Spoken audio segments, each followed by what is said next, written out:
मध्य प्रदेश की बात करेंगे, जहां भारी बारिश हुई है। इंदौर के कई इलाकों में पानी भर गया है। विजयनगर थाने में जल भराव है। भारी बारिश से इंदौर में ट्रैफिक जैम भी है।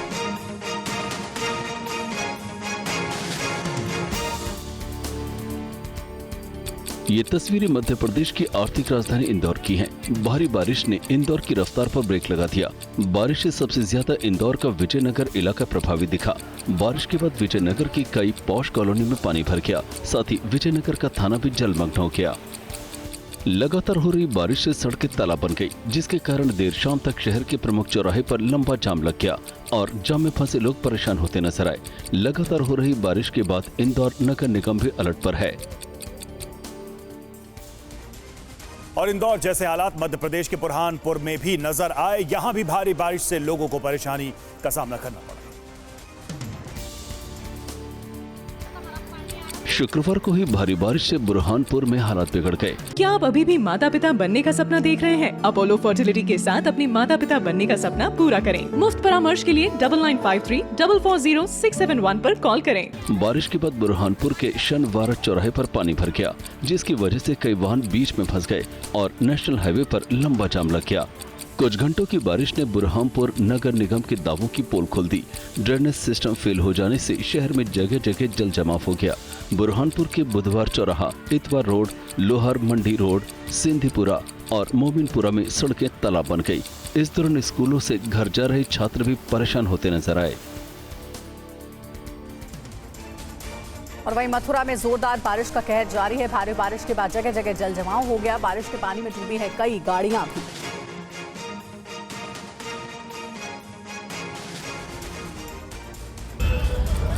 जन्माष्टमी से पहले मथुरा में बारिश आफत बनकर बरसी। कई घंटों तक हुई मूसलाधार बारिश ने स्थानीय प्रशासन के दावों की पोल खोल दी। शहर के कई इलाकों में कई फीट पानी भरने से लोगों को भारी परेशानी का सामना करना पड़ा। पानी के बीच कहीं कॉलेज की बस बंद पड़ गई, तो कहीं सड़कों पर इतना पानी भर गया कि वाहनों का चलना मुश्किल हो गया। एक तरफ जन्माष्टमी को लेकर शहर में पर्यटकों का आना शुरू हो गया है, तो दूसरी तरफ भारी बारिश के बाद हुए जल भराव से जगह जगह जाम जैसी स्थिति बनती नजर आई। उत्तराखंड के ऋषिकेश में गंगा नदी में बाढ़ जैसे हालात है। गंगा नदी खतरे के निशान से ऊपर बह रही।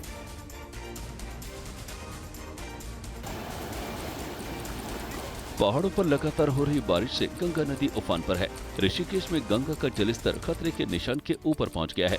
ऋषिकेश प्रशासन ने लोगों से सतर्क रहने की अपील की है। निचले इलाकों में बसे लोगों को ऊपरी इलाकों में पहुंचाया जा रहा है। साथ ही एनडीआरएफ और एसडीआरएफ को अलर्ट पर रखा गया है। मौसम विभाग ने आने वाले दिनों में पहाड़ों में बारिश का ऑरेंज और रेड अलर्ट जारी किया है। ऐसे में गंगा में भी पानी का स्तर और बढ़ने की चेतावनी जारी की गई है, जिसे देखते हुए ऋषिकेश प्रशासन लगातार अलर्ट पर है। मध्य प्रदेश, राजस्थान और उत्तर प्रदेश के साथ ही गुजरात में भी मानसून जमकर कहर बरपा रहा है। रिपोर्ट आपको दिखाते हैं। गुजरात में भारी बारिश से हाहाकार मचा हुआ है। गुजरात के खेड़ा जिले में लगातार हो रही बारिश से हालात बिगड़ गए हैं। खेड़ा के नडियाद में बारिश के बाद पूरे शहर में पानी भर गया है। साथ ही शहर के अंडरपास में पानी भर जाने से आवागमन प्रभावित हो गया। लगातार हो रही बारिश नडियाद में आफत बनकर बरस रही है। शहर में चारों तरफ सिर्फ पानी ही पानी नजर आ रहा है। नडियाद में सड़कें तालाब बन गई हैं और वाहन रेंगते हुए नजर आ रहे हैं। भारी बारिश के कारण नडियाद में लोग घरों में ही रहने को मजबूर हैं। वहीं त्रिपुरा में बाढ़ के बाद बिगड़े हालात। बाढ़ से 65,000 से ज्यादा लोग प्रभावित हैं। सीएम ने प्रभावित इलाकों का एरियल सर्वे किया।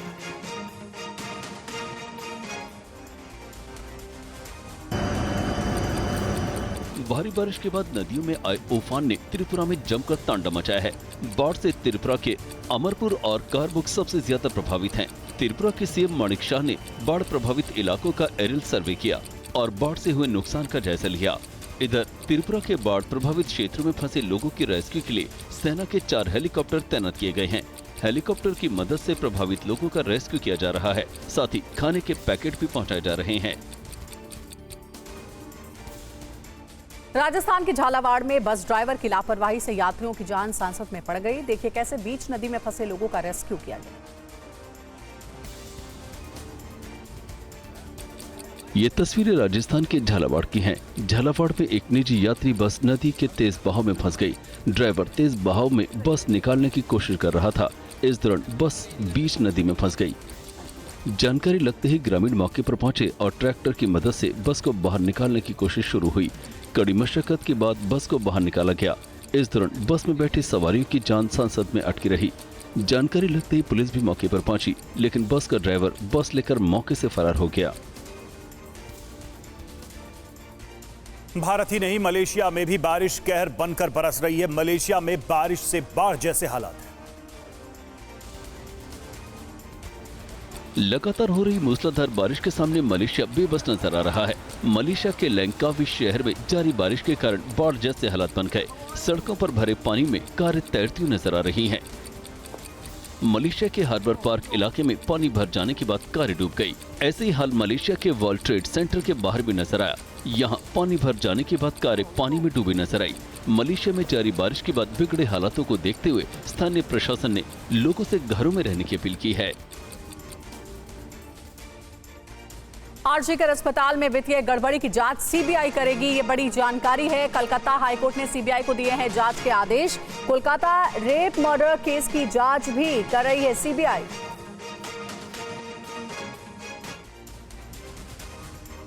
कलकत्ता हाईकोर्ट ने आरजीकर हॉस्पिटल में पैसों की गड़बड़ी की जांच अब सीबीआई को सौंप दी। हाईकोर्ट ने 3 हफ्ते बाद 17 सितंबर को अगली सुनवाई में जांच की स्टेटस रिपोर्ट पेश करने के भी निर्देश दिए हैं। बता दें कि कोर्ट ने ये आदेश आरजीकर के पूर्व डिप्टी सुपरिंटेंडेंट अख्तर अली की याचिका पर दिया है। उन्होंने 21 अगस्त को हॉस्पिटल और कॉलेज के पूर्व प्रिंसिपल संदीप घोष के समय में हुई वित्तीय गड़बड़ी की जाँच ईडी से कराने की याचिका लगाई थी। हालांकि पश्चिम बंगाल सरकार ने इस मामले की जाँच के लिए 19 अगस्त को SIT के गठन का आदेश दिया था। कोलकाता में ट्रेनी डॉक्टर से रेप मर्डर के आरोपी संजय रॉय पॉलीग्राफी टेस्ट किया जाएगा और साथ ही आरजीकर अस्पताल के पूर्व प्रिंसिपल संदीप घोष समेत 4 लोगों का भी टेस्ट होगा। आरजीकर अस्पताल की डॉक्टर से रेप और मर्डर के मुख्य आरोपी संजय रॉय को सीबीआई ने शुक्रवार को सियालदह कोर्ट में पेश किया, जहां सुनवाई के बाद कोर्ट ने संजय रॉय को 14 दिनों की जुडिशियल कस्टडी में भेज दिया है। इसके साथ ही कोर्ट ने संजय रॉय के पॉलीग्राफ टेस्ट कराए जाने की भी मंजूरी दे दी है, जिसके लिए सीबीआई को उसे 1 दिन की रिमांड पर लेने की इजाजत मिली है। इससे पहले कोर्ट से आरजीकर अस्पताल के पूर्व प्रिंसिपल संदीप घोष और 4 अन्य लोगों के पॉलीग्राफ टेस्ट की भी परमिशन मिल चुकी है। और वहीं कोलकाता में महिला डॉक्टर के साथ हुई रेप मर्डर की घटना के बाद पूरे देश में आक्रोश है। इस बीच बंगाली एक्ट्रेस पायल मुखर्जी की कार पर हमला हुआ है और इस बात की जानकारी उन्होंने सोशल मीडिया पर शेयर की है। एक्ट्रेस पायल मुखर्जी ने सोशल मीडिया पर बताया कि कोलकाता में जब वो अपनी गाड़ी चलाकर साउथ एवेन्यू से जा रही थी, तभी अचानक एक बाइक आई और उनकी गाड़ी से टकरा गई। बाइक सवार ने गाड़ी का शीशा नीचे करने के लिए कहा और जब पायल ने ऐसा करने से इनकार कर दिया तो वो गुस्से में आ गया और शीशा तोड़ दिया। इस दौरान उसने कार में कुछ सफेद पाउडर भी डाला। इस घटना का खुलासा पायल मुखर्जी ने सोशल मीडिया पर लाइव किया। वीडियो में पायल मुखर्जी बहुत परेशान नजर आ रही हैं। और 3 दिन की यात्रा के बाद पीएम मोदी आज भारत लौट रहे हैं। पीएम ने कल यूक्रेन के राष्ट्रपति ज़ेलेंस्की से बात की और शांति का संदेश दिया। यूक्रेन दौरे पर गए पीएम ने साफ कहा कि बातचीत और कूटनीति से शांति का रास्ता निकलेगा और शांति के प्रयास में भारत सक्रिय भूमिका निभाएगा। पिछले दिनों रशिया की मुलाकात के लिए गया, वहां भी मैंने साफ शब्दों में अपनी बात कही है कि किसी भी समस्या का समाधान रणभूमि में कभी भी नहीं होता है। समाधान का रास्ता बातचीत से ही निकलता है। और वहीं ज़ेलेंस्की ने पीएम मोदी की यूक्रेन यात्रा को ऐतिहासिक बताया है। उन्होंने कहा कि मोदी पुतिन से ज्यादा शांति पसंद करते हैं। ज़ेलेंस्की रूस से तेल खरीदने को लेकर उन्होंने क्या कहा, सुनाते हैं। यूक्रेन के राष्ट्रपति ज़ेलेंस्की ने कहा कि हमें उम्मीद है कि भारत अपनी भूमिका जरूर निभाएगा। India will play this role. I think that India began to recognize that this is not just conflict, this real war of one man, and his name is Putin, against whole country, which name is Ukraine. And you're a big country, you have big influence, and you can stop Putin. PM Modi आज कर्मचारी संगठनों से मुलाकात करेंगे। OPS, NPS समेत कई मुद्दों पर बातचीत होगी। बैठक में कर्मचारियों के हितों पर चर्चा होगी।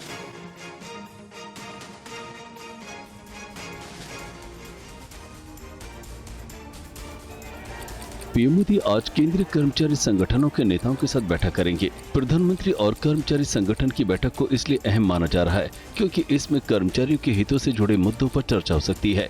खासकर पेंशन, एनपीएस समेत कई दूसरे मुद्दों पर चर्चा होने की उम्मीद है। पीएम आवास पर होने वाली इस बैठक में देश भर के कर्मचारी संगठन प्रधानमंत्री के सामने अपनी मांगों को लेकर चर्चा कर सकते हैं। पीएम मोदी कार्मिक मंत्रालय के साथ साथ केंद्र सरकार के कर्मचारियों के लिए राष्ट्रीय स्तर के जॉइंट कंसल्टेटिव मैकेनिज्म के कर्मचारी प्रतिनिधियों से मुलाकात करेंगे।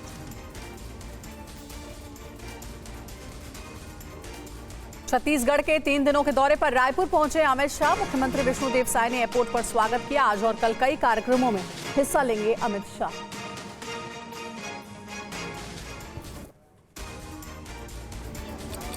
केंद्रीय गृह मंत्री अमित शाह 3 दिवसीय छत्तीसगढ़ दौरे पर हैं। रायपुर पहुंचने पर शाह का स्वागत करने के लिए मुख्यमंत्री विष्णुदेव साय एयरपोर्ट पहुंचे। गृह मंत्री शनिवार को छत्तीसगढ़ में नक्सलवाद के खात्मे और नक्सल प्रभावित राज्यों में विकास को लेकर एक महत्वपूर्ण बैठक करेंगे। 7 स्टेट हैं, उनका इंटर स्टेट मीटिंग है। इसके अलावा बैठक में नक्सल प्रभावित राज्यों का विकास किस तरीके से हो और उन्हें भारत सरकार की योजनाओं से कैसे जोड़ा जाएगा, इस पर भी चर्चा होगी। आज देश भर में बीजेपी करेगी प्रेस कॉन्फ्रेंस। कांग्रेस एनसी गठबंधन पर बीजेपी करेगी प्रेस कॉन्फ्रेंस। बीजेपी ने जम्मू कश्मीर में कांग्रेस नेशनल कॉन्फ्रेंस गठबंधन पर सवाल उठाए।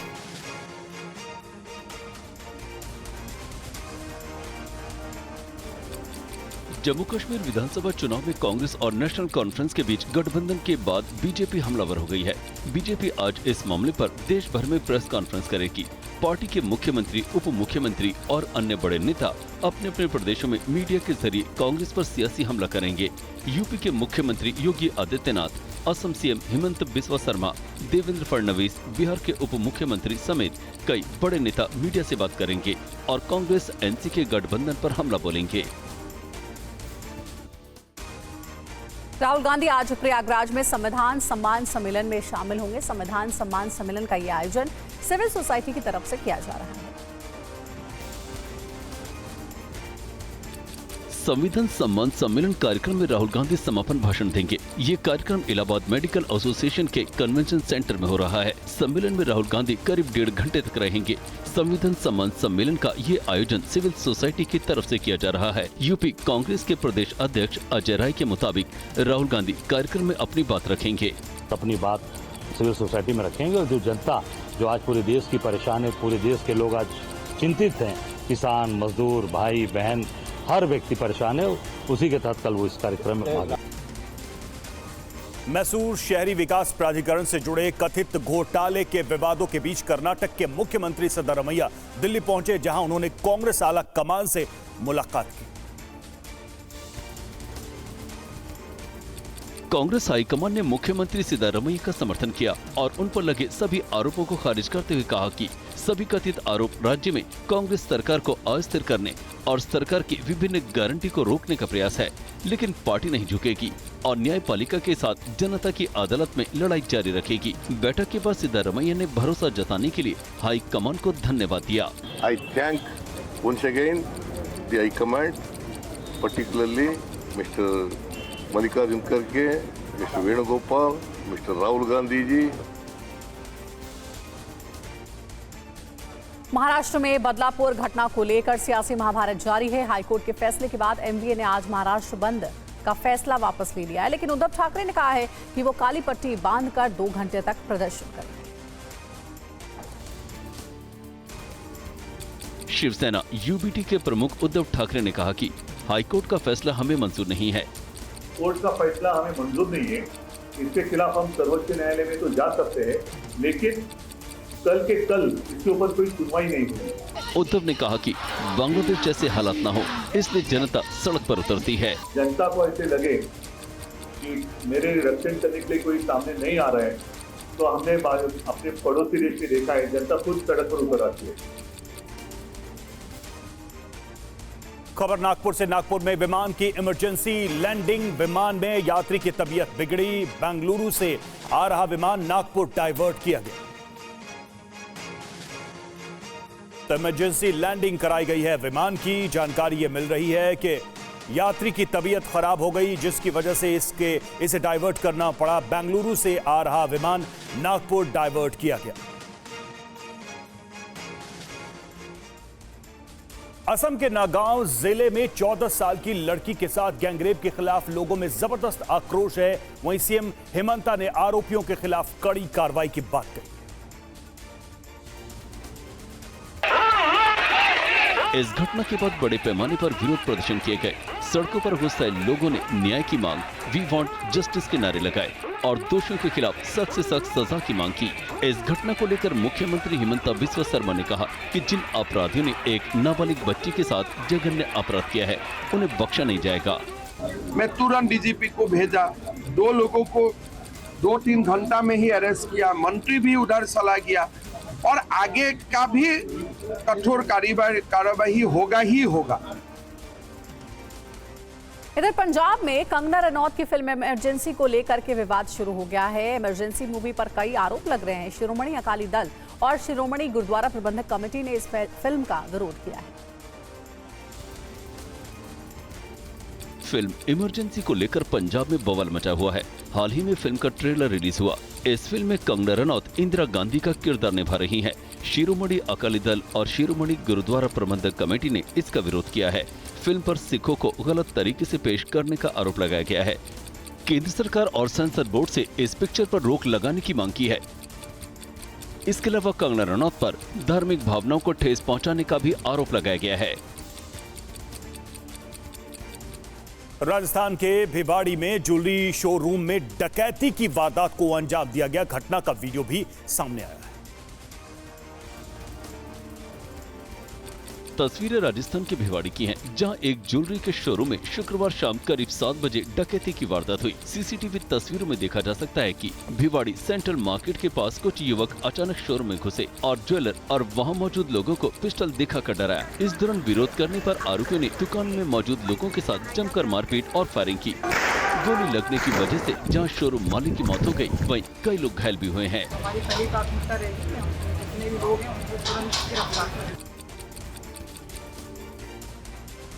देश की बड़ी कंस्ट्रक्शन कंपनियों में शुमार L&T पर बड़ा आरोप लगा है। रिश्वत के एक मामले में कंपनी के चेयरमैन को गवाही के लिए अमेरिका बुलाया गया है। L&T पर कॉग्निजेंट टेक्नोलॉजी से परमिट के लिए घूस लेने का आरोप लगा है। कॉग्निजेंट पर आरोप है कि उसने अपने कंस्ट्रक्शन कॉन्ट्रैक्टर L&T के जरिए कथित रूप से सरकारी अधिकारियों को प्रोजेक्ट पूरा करने के लिए साल 2013-14 में रिश्वत दी थी। इसका मकसद कंपनी के चेन्नई और पुणे के नजदीक बन रहे कैंपस के लिए क्लियरेंस हासिल करना था। अब इस मामले में अमेरिकी कोर्ट ने L&T के चेयरमैन SN सुब्रमण्यम से गवाही देने को कहा है। साथ ही कोर्ट ने L&T के 4 अन्य कर्मचारियों और कॉग्निजेंट के 2 पूर्व कर्मचारियों से भी गवाही मांगी है। इधर भारत और श्रीलंका की सेनाओं ने मित्र शक्ति सैन्य अभ्यास किया है। जॉइंट वॉर ड्रिल का लेटेस्ट वीडियो सामने आया है। ये ड्रिल 25 अगस्त तक जारी रहेगी। तस्वीरें भारत और श्रीलंका की सेना के मित्र शक्ति ड्रिल की हैं। आर्मी के चहलकदमी और डमी ऑपरेशन रोमांच पैदा करने वाला है। इस डमी ऑपरेशन को अंजाम देने के लिए वॉर सीन बनाया गया, जिसे देखकर यकीन करना मुश्किल है कि ये असली वॉर जोन नहीं बल्कि डमी बनाया गया है। भारत और श्रीलंका की सैन्य टुकड़ी ने दुश्मनों के डमी चक्रव्यूह को भेज दिया। भारत और अगस्त के मित्र शक्ति सैन्य अभ्यास का ये अंतिम पड़ाव है। मित्र शक्ति सैन्य अभ्यास अभी 25 अगस्त तक चलेगा। खबर मध्य प्रदेश से। मध्य प्रदेश में अब पशुओं को आवारा नहीं बोला जाएगा। सरकार ने सड़क पर घूमने वाले पशुओं को अब आवारा की जगह निराश्रित संबोधित करने का फैसला किया है। मंदसौर के पूर्व बीजेपी विधायक यशपाल सिंह सिसोदिया ने सोशल मीडिया पर पोस्ट कर जानकारी दी। मध्य प्रदेश के मुख्यमंत्री मोहन यादव जी ने एक आदेश को संशोधित कराते हुए आवारा की जगह अब निराश्रित मवेशी करवा दिया है। अभी तक मवेशियों के लिए आवारा शब्द का इस्तेमाल होता है, लेकिन मध्य प्रदेश सरकार के फैसले के बाद से ऐसे मवेशियों को निराश्रित मवेशी कहा जाएगा। वहीं एमपी सरकार ने मवेशी नियंत्रण के लिए कमेटी गठित की है, जो प्रमुख मार्गों पर 15 दिवस का विशेष अभियान चलाकर आवारा मवेशी नियंत्रण के लिए काम करेगी। और जर्मनी में उत्सव के दौरान बड़ा हमला हुआ है। चाकूबाजी में 3 लोगों की मौत हो गई, कई लोग गंभीर रूप से जख्मी हुए हैं। सोलिंगेन सिटी में उत्सव के दौरान यह अटैक हुआ। चाकूबाजी के दौरान हमलावर फरार, अकेले हमलावर ने कई लोगों को चाकू मारा।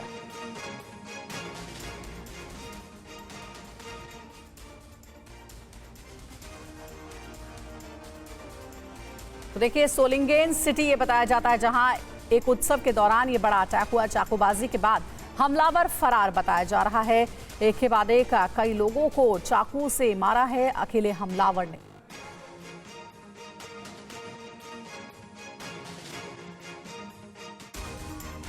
और टीवी 9 भारतवर्ष पर राज दोपहर 3:20 पर देखिए बेहद खास शो ग्राउंड रिपोर्ट विद गौरव अग्रवाल। मदद से कितने अच्छे। रूस के रोस्तोव में जलते ऑयल डिपो पर फिर हमला। रोस्तोव के प्रोलेतरस्क में तेल डिपो पर ड्रोन से हमला। ड्रोन हमले के बाद तेल डिपो में और भड़की आग।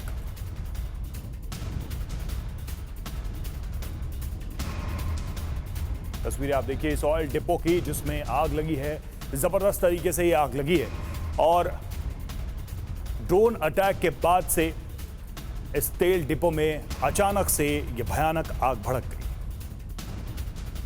नेपाल बस हादसे से जुड़ा बड़ा अपडेट। आज भारत लाएंगे बस यात्रियों के शव लाए जाएंगे और हादसे में 27 भारतीय यात्रियों की मौत हुई है। सभी यात्री महाराष्ट्र के रहने वाले थे।